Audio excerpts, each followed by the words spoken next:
पिछले कुछ दिनों से मुझे एक चिंता खाई जा रही कि इस ऊपरी जीवन, इस सौंदर्य और उससे मिली प्रतिभा, क्या इसका कोई मूल्य है?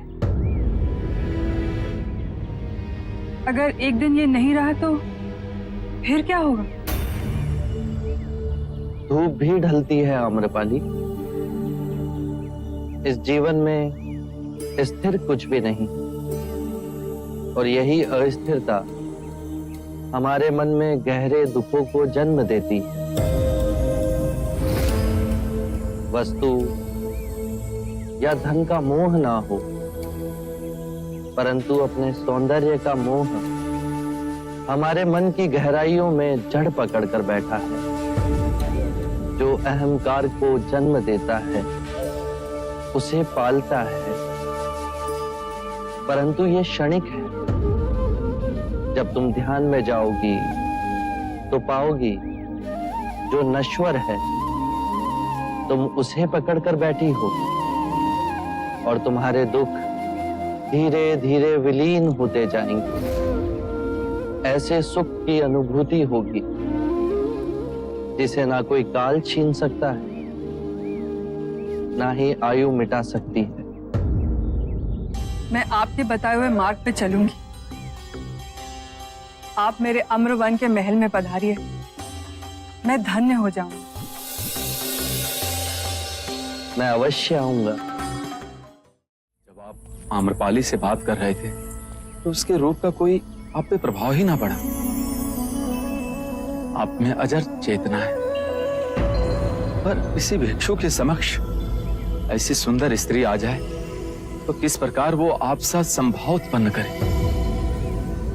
रूप और कुरूप, ये दोनों ही विभाजन हमारे मन ने ही बनाए हैं। ये उन्हीं 5 तत्वों से मिलकर बना है जिससे सारी सृष्टि बनी है। यदि हम एक कलाकार की दृष्टि से देखें तो कोई भी वस्तु अद्भुत और कोई भी वस्तु कुरूप भी दिख सकती है। ये बादल, ये हवा, ये सूर्य की किरणें, पतझड़ में सुनहरे वृक्ष और ये बांस का मनोरम वन, सब सुंदर है। संभवतः ऐसी कोई सुंदरता नहीं जो एक मनुष्य की एकाग्रता को क्षीण कर सके, जितनी नारी की सुंदरता। यदि नारी के रूप ने मनोग्रहित किया तो पुरुष अपने मार्ग से भटक सकता है। यदि आप अपने चित्त की गहराई में जाकर देखें तो आप जिसे सम्यक दृष्टि से देख रहे हैं, वो दोनों कभी आपको अपने मोह में नहीं बांध सकेंगे। फिर सौंदर्य क्या है बुद्ध? सौंदर्य जो अमिट है, जो कभी दुखों का कारण नहीं बनेगा, वो करुणामयी मुक्त हृदय कभी भी कार्य कारण से बंधा नहीं होता।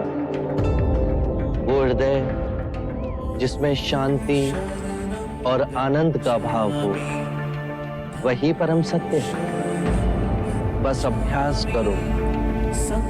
ये द्वार सबके लिए खुले हैं।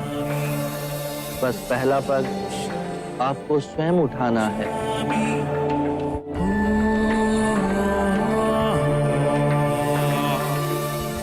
मैं भी क्या सोच कर आया था, और देखो क्या हो रहा है। मैं बुद्ध को कपिल वस्तु ले जाने आया था, पर अब मैं स्वयं यहीं रहना चाहता हूं, आपके संग में, आपका भिक्षु बनकर। आप मुझे भिक्षु बनाएंगे ना? अवश्य। कपिल वस्तु जाने के बाद